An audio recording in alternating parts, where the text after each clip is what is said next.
And welcome everybody to Hell and Hightails, the edgiest and gayest anime podcast, slowly, anally fisting our way into your fleshy hearts. I am joined again by my favorite communist, Nick, and we both have mommy and daddy issues, so we're talking about Evangelion. Nick, Evangelion, talk about it. Yeah, my mom died, my dad's a piece of shit, so I'm basically Shinji Ikari. Yeah, my dad's a neo-Nazi and my mother was an alcoholic and drug addict who beat me my whole life, so I also have mommy and daddy issues, and here we are, being a faggot, Listen, talking about JW, anime. I care about you. I care about you, man. I love you. I love you too, dude.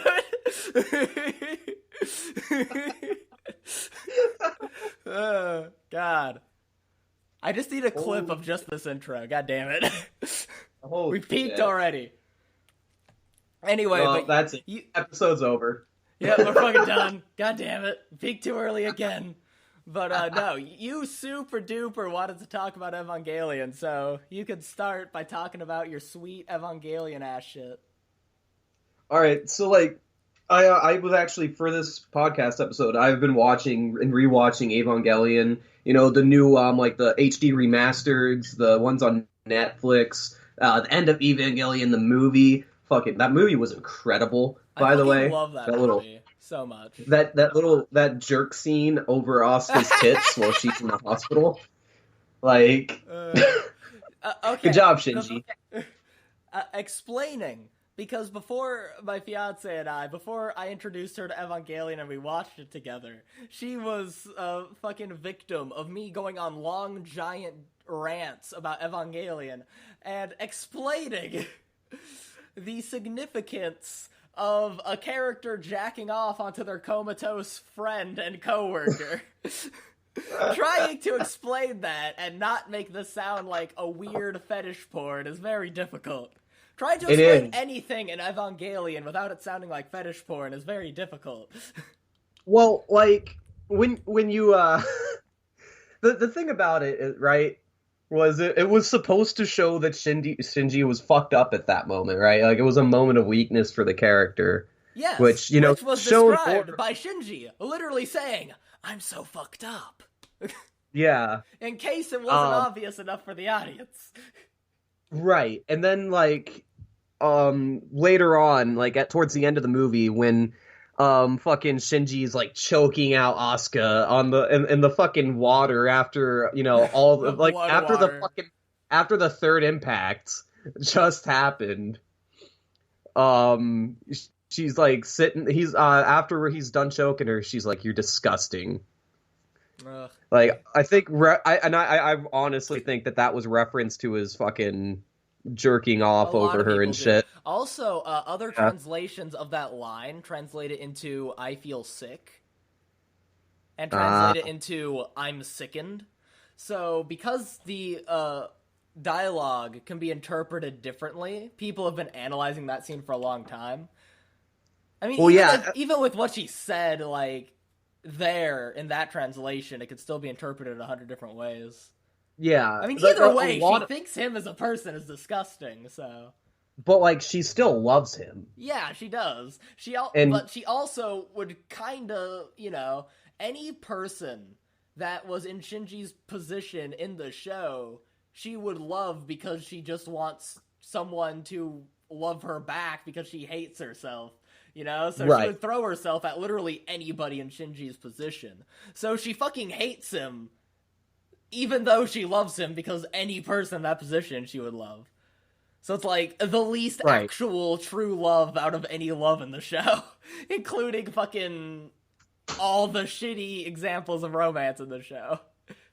Right. Well, I mean, like, the show doesn't portray romance, and, like, it shows no positive romance in the show. There is none. There is absolutely none. Like, at first, you're thinking that, you know, maybe there can be, like, with that, with the kiss scene.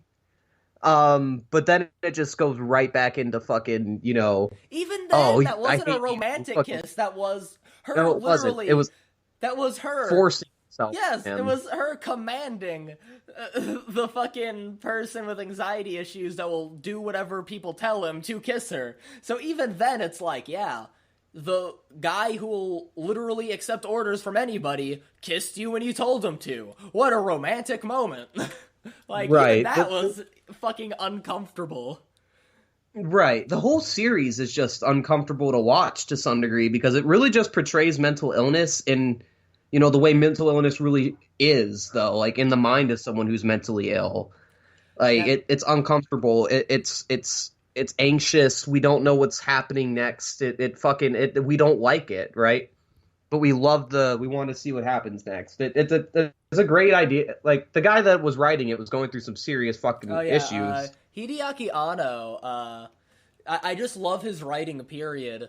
But Yeah. the show warped a lot, and it's very obvious in the work because in real life he was going through a really harsh depression during the making of Evangelion, and unlike a lot of anime, the anime was the first thing of it to come out, so while he was writing the anime, hitting his real life depression is entirely the reason it shifted from being a goofy, fucking mecha shonen ass, fucking generic Magoo anime to being this fucking psychological masterpiece dealing with depression more than fucking most any show since has.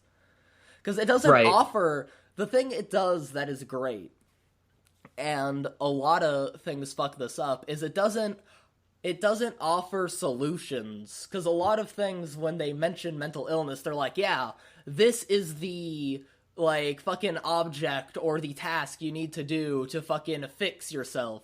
But this, it just presents it as like, yeah, this is a show with broken people, and because they are all broken people in different ways, their interactions with each other get fucked up very frequently, and just once in a while barely work well. There's no real solution to these problems, they could only cope with it, and that's how mental illness is in real life, and most shows treat it like it's some fucking problem or some Mario level you could just get to the end of and then you're fine. Right, and I actually that's an incredible point. Like I actually hadn't really even thought about it as deeply as that, so I commend you for that. God damn. Oh, fucking Good observation. The weeb-ass community. We as a people, very into pirating. However, my love for Ava is to such an extent that I own the entirety of Evangelion, both the actual... Right.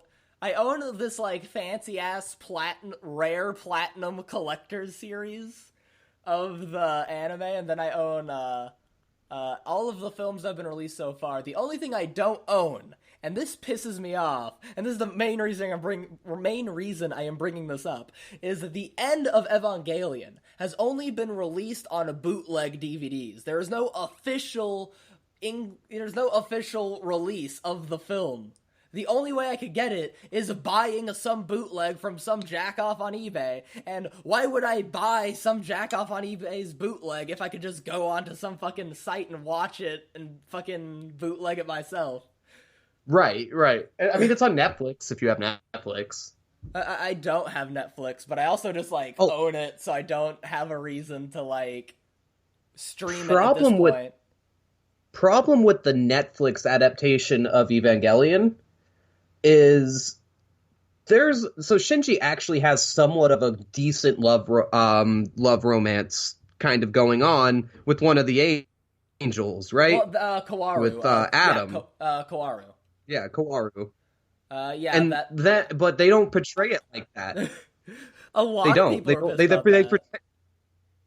portray it like they were close friends, and that pisses me off because it was obviously more than that. Didn't they translate, like, him telling him he loved him into, like, I like you and you are worthy of my grace or some shit? Yeah, some shit like that. In the official English dub, he says I love you. He said I love you in the fucking 90s! Yes. No, because... And also, they redubbed the entire show for Netflix. In the 90s, they were like, yeah, even we know that the purpose of this scene is to be a romance scene. So we are going to translate this into being I love you. But then back in the 90s, when that was still not often done in dubs. They were like, no, we're fucking doing it. But fucking... They were staying faithful to the a fucking yeah. modern dub with money behind it's like, we're just gonna do a more literal translation, even though it's not fucking accurate. Right. Because literally translating words works well. I'm looking at the Bible.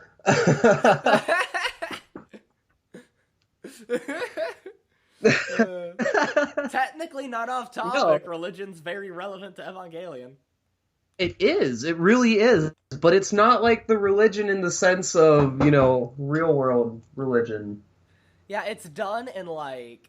They have, like, a biblical, like, overarching reference to it, but it's not done in the sense of saying any world religion is good or bad. It's more done to be like, yeah, we are creating the overarching feeling of this is dealing with things that are beyond our understanding and capabilities, and we are dealing with things that are beyond our grasp. We are dealing with things that are literal angels and gods to us. We are dealing with concepts that are so unimaginable and beyond, like, human comprehension that it's like a biblical tale or like literal gods just creating shit. Right, because like the whole lore in Evangelion is that if an Eve landed on the planet, humans would be created. If an Adam unit landed, they would be be angels. Yes. So, and they can't coexist. So they just can't. They're different possible evolutions of and Shinji, and then they have mad butt sex. Yeah, I mean those two, like, I don't know, man. I loved Kawaru as a character. Yeah, I have a fucking nice figurine of him actually on my shelf. Well, I mean, my old phone background used to be of them, like, together. It tells you a lot about, like, how the show portrays toxic relationships when the closest thing to a pure and healthy relationship is when the main protagonist is dating someone who is literally the species that they are going against.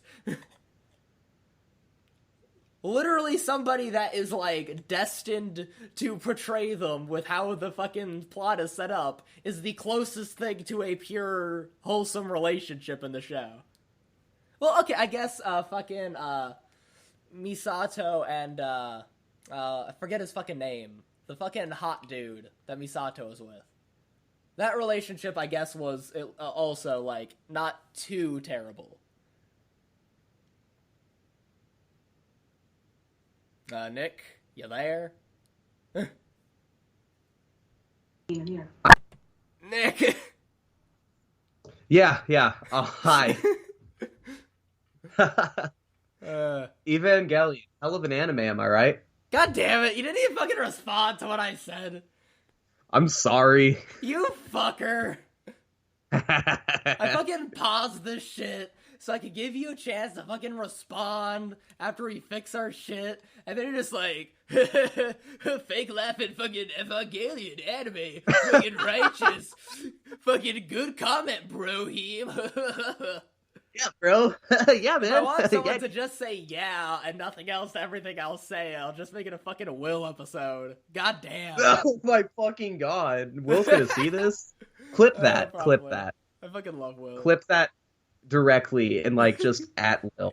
Yeah, I'll fucking send it to him. I love Will. No, Yeah, I like Will. Will's a fucking smart dude. He's cool, but he doesn't have a lot to put into these podcasts. Why? No, as we were talking about that, both during, before, and after I recorded the last episode, because we're just like, yeah, we have you pick the topic of every episode so you can find something that you're really into, you can say a lot about, and then you can't think of anything.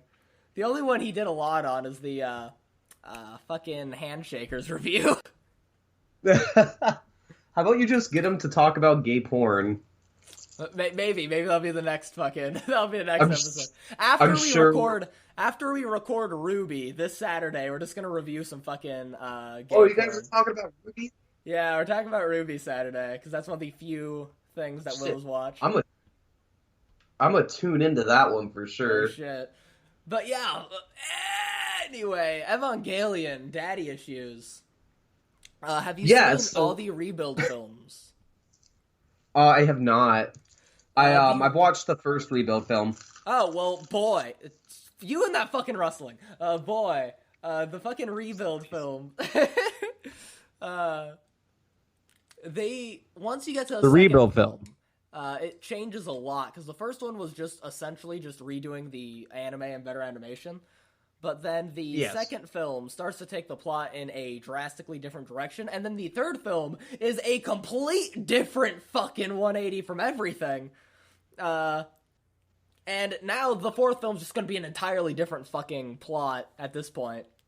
But what I like about it, and even though a lot of people bitch about the Rebuild films, what I think justifies them more than anything to me as a viewer is the entire third film is focused on building the relationship between Shinji and Kaworu. You have lots of romantic scenes where it's like, man, you could see the chemistry between these two and why they would fall in love with each other. Like, way more than the original anime did, where he was only really in, like, one episode, and this he has, like, a whole movie to do gay shit with Shinji, and it was beautiful. Right. He had a romantic gay-ass piano scene where they played piano together, and I loved it. And I also bought a figurine of them playing piano together.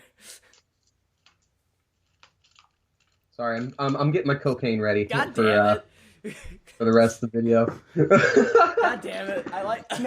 I haven't seen the third movie, so I don't really have a whole lot to comment on that. But if it is really just building up a relationship between Kaworu and Shinji, then I am fucking down to skip the second movie just to watch that. Well, you kind of can't. The second movie ends in... Okay, there's a whole extra impact in the fucking movie trilogy, so the movie quintology. There's an entire additional impact. Another impact? Is it the third impact? Yeah, the third impact the third impact wasn't, like, human instrumentality and shit in this one. There's just a whole other impact of shit that happens. Jesus fucking Christ, man. Yeah, the second movie goes off the fucking rails. I like that. It, like, fucking Hideaki Anno, he was like, okay, I know I'm just trying to make a more easily accessible, better-looking version of Evangelion to make money so I can work on my other projects, but I'm already bored doing an abridged thing after the first movie, so I'm just gonna go fucking into left field and completely change the sense of character development and plot for the rest of the series. Hell yeah. Even Asuka is a drastically different person in these movies.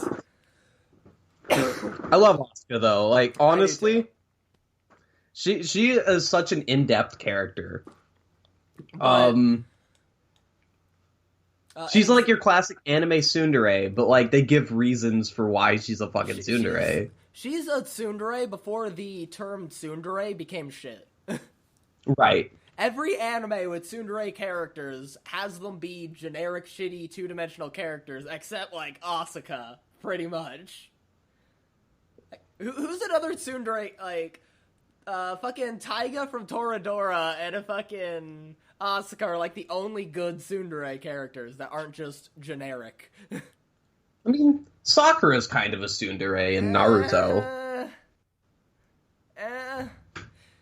She did literally plan to fuck Sasuke from the beginning, and that's the one she ended up with. Yeah, it's true.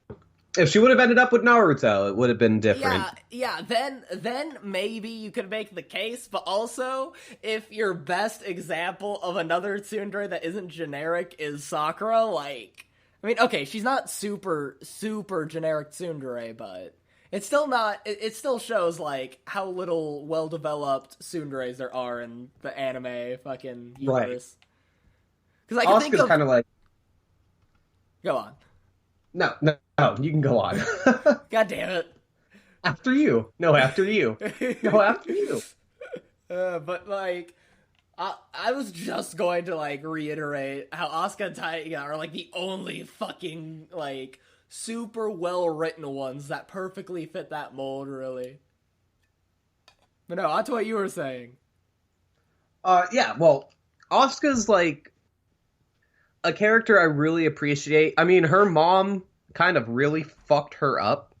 Like, insanely fucked her up.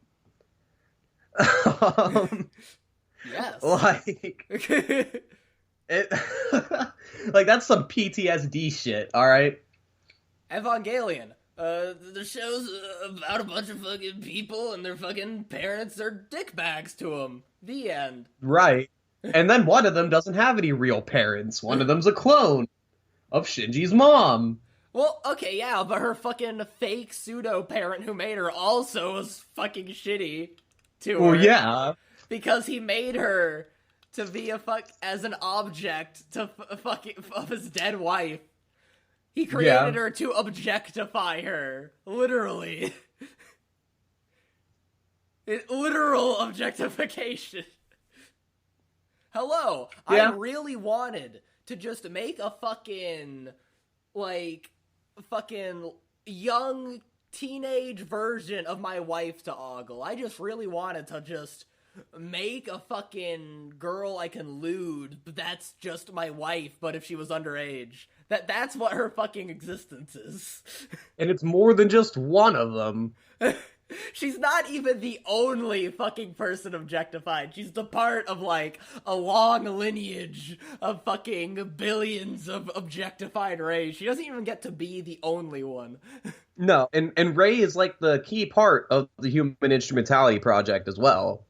Yeah. I feel like people talking about the human instrumentality shit gets overlooked a lot in all the other fucked concepts in Evangelion. But, like, merging everyone together into one single consciousness? Yeah, just, wouldn't life be easier if we were all just one fucking mind blob? It's fucking and, like, bruh. The only way to get out of it is to be able to piece yourself out of it, like, to be able to pick your own thoughts apart and know who you are. It's fucking and, horrifying. like, it makes sense. And it makes sense that Shinji and Asuka were the only two to be able to get out of that. It fucking does. Beautiful fucking ending. Well done.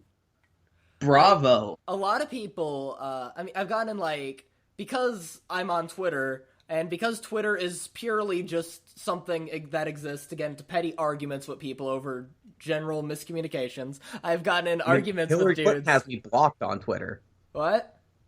Hillary Clinton has me blocked on Twitter. God damn it, of course she does. You fucking edgy fucking... Hey, next person is going to be Donald Trump to block me. I mean, honestly, if Donald Trump just, like, didn't tweet, like, mostly and just blocks people, instead of, like, saying a fucking all caps dumbass tweets, it would probably be a lot better. Probably. If he was just it would make his impeachment case a little easier. If he was just the dude that just mass blocks people instead of being the guy that says stupid shit, it would probably go better. It would just be another presidency. Yeah, pretty much, yeah. I don't know, I'm entertained by this presidency. I'm invested in seeing the ending. God damn it. But, where the fuck even were we? Oh yeah, fucking... Twitter.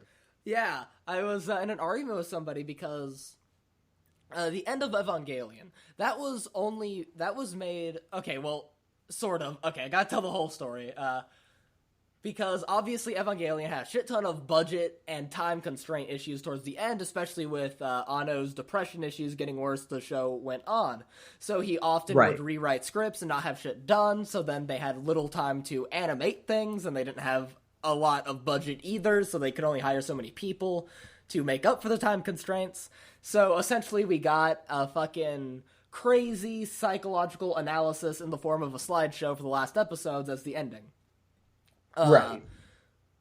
And a lot of people hated that ending, so they made Death and Rebirth, which was like, yeah, we're going to do a fucking, like, abridged version of the entire series in the first half, then the other half will be the new ending. But that also had budget and time constraint issues, so they only did a part of the end of Evangelion. So then they made the end of Evangelion, which the end movie. Where the first third is just the ending of Death and Rebirth. Right. And then they made that to finally end it, and I was arguing with this dude because, ironically, he actually preferred the ending of the anime, because the ending of the anime heavily implies that he accepts human instrumentality, where the end of Evangelion heavily implies... The movie heavily implies that he greatly rejects it, which my interpretation is that because Shinji is a guy that his whole life he just goes and does whatever people tell him, to the point where he will just not stop practicing an instrument because no one told him to stop when he was told to start it as a kid. So, like, the fact that he rejected human instrumentality, something that people actively were pushing him to accept, it felt like more of a huge decision on his part and a more of an evolution of a character to me. But he made an argument, and I want to say this here because this was actually a very good argument I was not expecting on Twitter. He felt that at the end of the day, Shinji made the decision to join human instrumentality. That alone is still an evolution of a character, because at the beginning, he would have just sat there and pouted and never decided anything. And accepting human instrumentality is him going against the hedgehog's dilemma of him not letting people into his life. Now that he joined consciousness with everybody and is one with everybody, that is going against his issue of being too scared to let people into his life. That is a very good argument. Yeah, it is! Like, that entirely... Because I never connected the Hedgehog's Dilemma to the ending before that, and that actually is very true. That in the end of Evangelion, that is still also him embracing the Hedgehog's Dilemma, where he brings himself out of it, but then nobody else except, like, Asuka. So, like, and even then, the one person, he then also immediately attacks.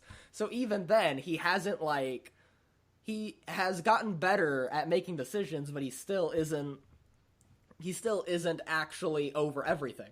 Which I guess in the end of the day, that also is a good representation of mental illness, where even when he makes a great stride in one aspect of his illness, he is still greatly fucked deep down, because you can't just overcome everything at once in one step. Right, because you can't just, like, get rid of depression by making a choice for once, right? You can't just get rid of, bipolar disorder just because you had a day where you didn't have a mood swing, right? It doesn't work like that. So in a counterpoint to that guy on Twitter's argument, which was a very, very decent argument, I would argue that Shinji choosing to reject his father's ideals of human instrumentality is a bigger stride as a character, because for once he's going against his father's wishes rather than trying to please him and trying to, be a son to him and trying to get his love and affection. He's rejecting the ideals that his father had put before him in the way of the third impact of human instrumentality. And he's also rejecting what everyone has ever told him before. Like, they're all pushing him to continuously, accept it, be one with everyone. Who am I? What am I? Picking himself apart from it and being able to understand who he is as a person, his thoughts, his ideals. I think that rejecting human instrumentality was the biggest leap forward for Shinji. And obviously, he still has problems deep down, but that just makes us that's a step for the character to know that everything's going to be okay eventually. And I think it's just a better representation of a mentally ill character to have them make strides, but to not just... Strides don't mean that your illness is gone. Strides are just you doing your best, Like, just because putting one foot forward. Yeah, you are making strides the best you can all the time. And just because they made a really good stride, it doesn't mean any of those issues aren't still a part of who they are as a person, which Absolutely. I think is characterized a lot better also in End of Evangelion, like you said. Like, do you mind if I interject some real life into this real quick? Oh, absolutely. Go ahead. All right. So, in my case, my depression isn't gone yet. I've still made strides. I haven't touched DXM once since I got out of the mental hospital. Not that I don't want to or that I'm not going to do it again, but because I need to appreciate my sobriety for a while, right? I need to figure out who I am when I'm not on drugs. So, like, obviously I'm not fixed, but I've made a great stride, and I still have a long way to go, right? I'm taking my medication and all that, but I know that I'm not fixed. I still have these moments where I feel like everything's hopeless and I don't feel like continuing, but I do continue because I have things to live for. It's me making strides as a person, but still being mentally fucked.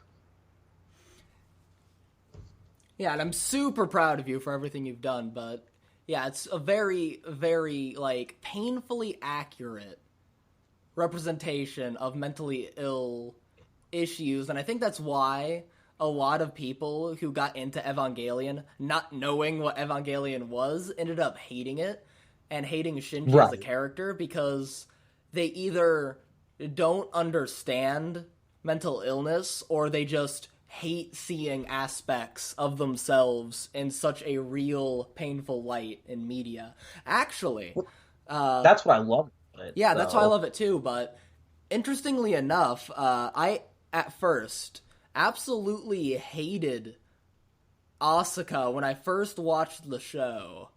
Not because I ever thought she's a poorly written character, but, like, I just hated her as a person. Yeah, I hated her as a person, but as I have gotten older, like, and it's been a long time, and I've gone back and rewatched it, as well as watched the Rebuild films, and when I watched it, I was in, like, really deep into some of my, like, most shelling myself away from people and really deep in depression. I looked at it greatly different than how I looked at it now when I watched it, you know, on my own as an adult with my fiance. And looking back at it now, I think pretty much most of the traits at least, not all of them, but most of the traits I got really mad at Asuka for as a person are really things that I also hate in myself as a person.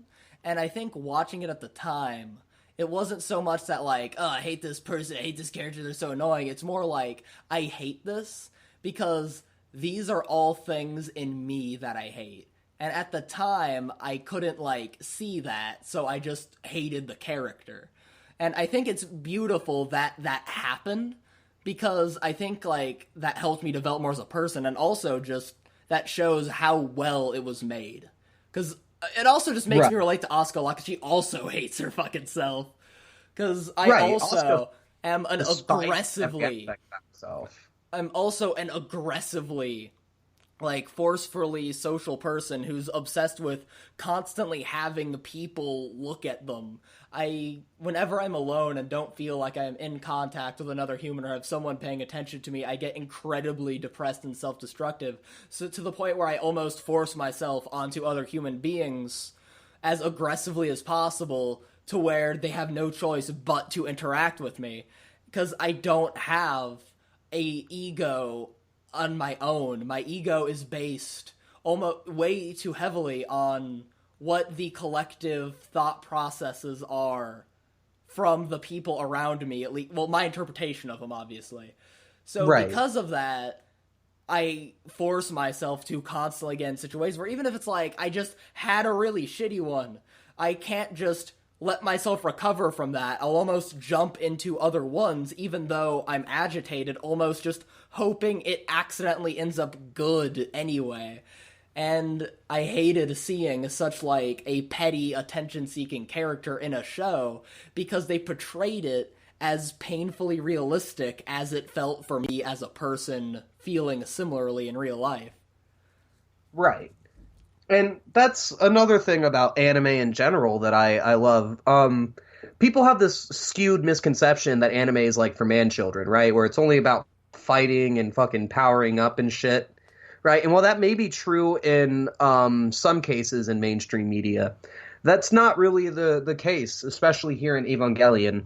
Evangelion was beautifully written with an excellent soundtrack, for one, just say the fucking... Oh, for sure, especially in the end of Evangelion, especially. The end of Evangelion, the entire soundtrack was... I would fucking love to have that on Spotify.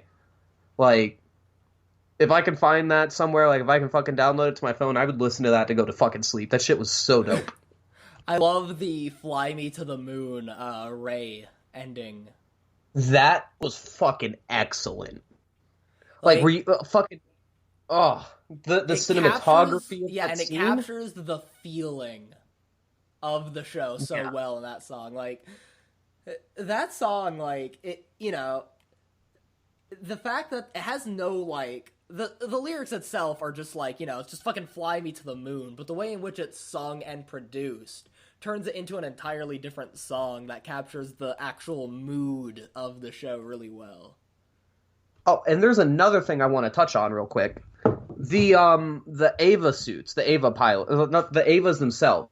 When you're in them, when you are in the capsule inside the Ava, you feel the pain that the Ava feels. Like you feel all of that.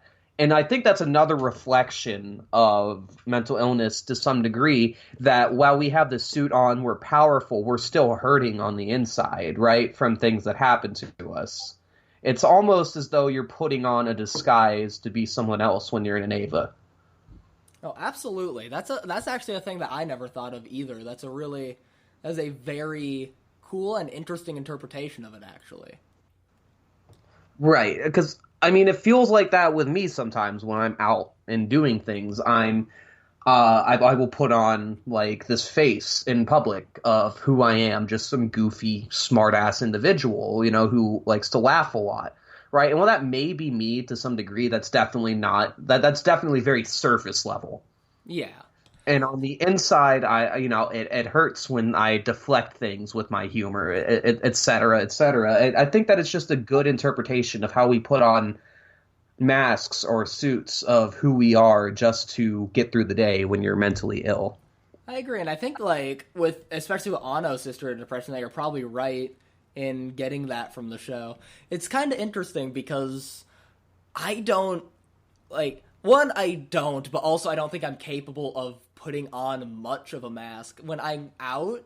And not that this also not a healthy thing, but it goes back to like my obsession with having to have people constantly observe or interact with me. When I am going out, I never think, I don't think it's similar. The effect is similar, but I don't think of it in terms of, okay, I got to put on this so I don't see negative traits. I look at it like even more removed from myself. It's like almost a dissociation from myself entirely, where I mostly look at myself like as a scene of, okay, well, what thematically, if I am observing me entering, what as I move through the day, what is the most interesting, entertaining, and likable thing, that it can be. Like, to the point where even when I'm picking out clothes, I am just like, okay, well, if this scenario happened from an onlooker, what possible outfit is going to encapsulate, like, the most, like, positive looks from different angles for an onlooker? It's, like, a very, very third-person perspective, even when I'm just, like, walking around. Right. Well, I actually, that would be another point for the Avas as well, rather than putting on a suit. It could be a third-person view of what you're doing as well. And also, it would make sense also my theory would make sense with why you can't go into someone else's Ava unit and use it. Right? Yeah. It doesn't. Sorry, I've stuttered a lot in this episode more than usual, but that fucking stutter there was so bad. So phenomenally bad. Quick question. What?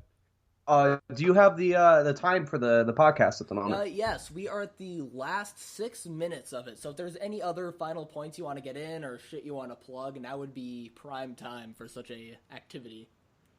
Awesome. So a good valid point about the show.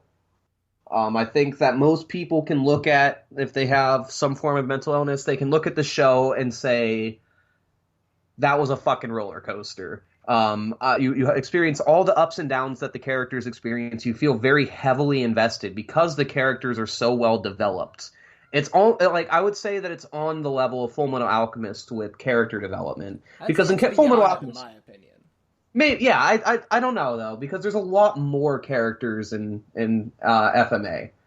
That is true. So I think like the level of it can still be comparable to each other, right? But if you love Full Metal Alchemist, you're gonna love this anime. If you love character development, you're gonna love it. Like I would highly recommend anyone who hasn't watched it that's listening to this to honestly go out and watch it. And there's a good website you can use. It's animeland.tv. You can if you want to watch dubbed anime. They have the entire Evangelion series on there. Another good site right now, while they're still around, Anime Kisa is a site I found recently. As long as their Patreon goal is above what they need to keep the site running, it is ad-free completely. There is no pop-ups, there is no sidebars, it is 100% ad-free at the moment, as long as their Patreon stays above it. Right now, Right now, they are way beyond it, and they're mostly using... The goal they have listed on the site right now is primarily for just increasing servers and overall quality of the site.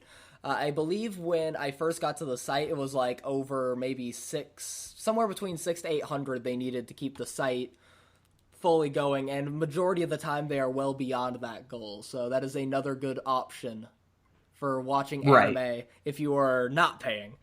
Or if you just want to watch shit that just isn't... Because a lot of anime is always coming out, and vast majority of it you can't watch on just Crunchyroll or Amazon or some shit. A vast majority of it, especially if you want older shit, if you gotta go to other alternative means, usually.